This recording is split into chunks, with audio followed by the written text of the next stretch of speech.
Hello, so guys finally আমরা পৌঁছে গেছি পূর্ব মেদিনীপুর নাচিন্দা মায়ের মন্দিরে। সো গাইস কলকাতা থেকে আসার সময় ভাবছিলাম ভিডিও বানাবো, অলরেডি বানিয়েছি বাইরের ভিডিওটা পুরো। এবার মন্দিরের ভিতরে ঢুকতে পারিনি, একটাই প্রবলেম, চান করিনি, তাই এই জন্য ঢুকতে পারিনি। সো গাইস এদিকে দেখতে পাচ্ছ পুরো গাড়ির ভর্তি, কেন কি এখানে পুজো হয় গাড়ির। এবার যারা পুজো দিতে আসে অলরেডি, বাড়িও এখানে পুজো হয়। সো গাইস দেখতে পাচ্ছি মন্দিরটা পুরো। এবার মন্দিরে রাত্রিবেলা ভিডিওটা করলে খুব ভালো লাগতো, কেন কি লাইট পড়লে খুব আরো ভালো লাগতো। আমার কাছে সময় ছিল না, আমাকে ব্যাকে বাড়ি আসতে হতো, এই জন্য আমি দিনের বেলা ভিডিওটা বানিয়েছিলাম।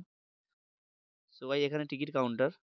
এবার এই গাছটা কি, আমি এখনো নিজেকে ভেবে উঠতে পারিনি গাছে ফলও হয়েছে প্লাস গাছটাও কি। যদি কারো জানা থাকে প্লিজ এসএমএস করো। সো গাইস দেখতেই পাচ্ছ পুরো মন্দিরটা। এবার এখানে গাড়িও পুজো দেয়, প্লাস বেশি বড় মন্দির না। তো গাইস দেখতেই পাচ্ছ গ্রামে যেভাবে মন্দির হয় আর কি। এখানে যারা মানসিক রাখে, যাদের মনের কামনা পূর্ণ হয়, এখানে দড়ি বেঁধে বেঁধে তারপর বাড়ি আসে।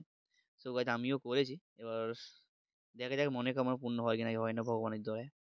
সো গাইস মন্দিরটা পুরো ভালো লাগছে, রাত্রিবেলা আরো ভালো লাগতো, কেন কি রাত্রিবেলা খুব লাইট পড়ে আর খুবই ভালো লাগে, মায়ের দর্শন করে নাও।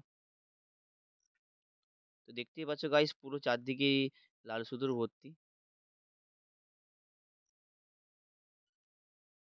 তো গাইস এখানে হয়তো কাজ হচ্ছে, হয়তো মন্দিরের, এই জন্য চারদিকে পাথর পাথর পড়ে আছে।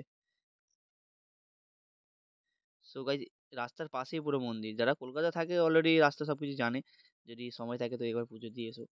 সো গাইজ এগুলো দেখতে পাচ্ছ এই মন্দিরে ঠাকুরের কাছে এদের আমরা পুজো দিতে আসবো, সব কিছু জিনিস এখানে কিনতে পাওয়া যায়। সো গাইজ এটাও দেখতে পাচ্ছ মন্দিরটা উপরে। দূর থেকে ছবিটা আমি টেনেছি, ছবিটা মায়ের দর্শন দূর থেকেই তো করতে হয়েছে গাইজ, কারণ কি চান করে যাইনি অ্যাকচুয়ালি, বুঝতেই পারছো ব্যাপারটা। সো গাইজ পুরো দেখতেই পাচ্ছ মন্দিরটা অলরেডি।